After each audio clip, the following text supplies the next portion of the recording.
By quadratic polynomials जो होता है एक या एक से अधिक टर्म का भी हो सकता है। ये सबसे पहली बात। दूसरी बात ये है कि अगर डिग्री के आधार पर आप बाई क्वाड्रेटिक कह रहे हैं तो इस पॉलिनोमियल का डिग्री 4 होना अति आवश्यक है, एकदम जरूरी है। समझ गए। दूसरी बात कि जिस टर्म के आधार पर आप डिग्री डिसाइड कर रहे हैं उसमें कभी भी कांस्टेंट जो रियल नंबर है वह कभी शून्य नहीं होना चाहिए। यदि शून्य हो जाता है तो यानी इसका पूरा प्रोडक्ट 0 हो जाएगा, फिर ये कैंसिल हो जाएगा, फिर ये किसमें चेंज हो गया, जस्ट उसके अगले वाले टर्म के रेस्पेक्ट में हो जाएगा। चलिए उसके डिग्री के आधार पे इसमें एक और इम्पोर्टेंट चीज़ है लेट। मान लेते हैं नोट लिख लेंगे, मेरे पास जगह नहीं, मैं इसे मिटाता हूँ। चलो कहाँ गए, let px be a quadratic, sorry, let px be a biquadratic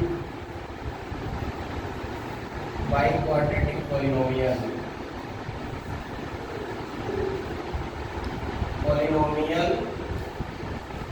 in variable x,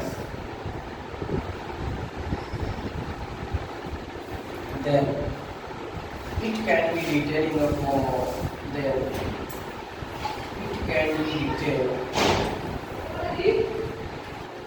in the form of,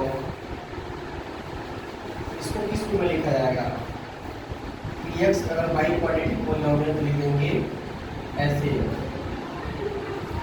ax to the power 4 plus bx to the power 3 plus cx to the power square लगा लेंगे plus dx plus 2 एक समझना चाहिए।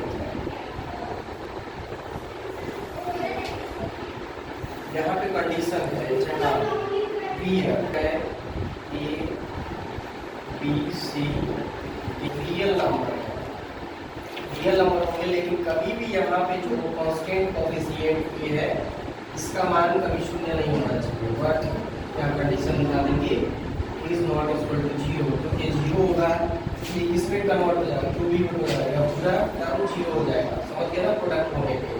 दूसरी बात, इसका जो constant term क्या है, जो लास्ट वाला जो टर्म है ये क्या है कि कांस्टेंट टर्म है, क्या बोलेंगे ये क्या है, constant term of polynomial, constant term of polynomial, इस पॉलिनोमियल का कांस्टेंट टर्म है।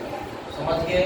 चलो दूसरा स्टार्ट करना है कि अब बाई क्वाड्रेटिक पॉलिनोमियल्स में भी one terms are more than one terms. Biquadratic जो पॉलिनोमियल होता है are more than one terms, more than one terms, one term.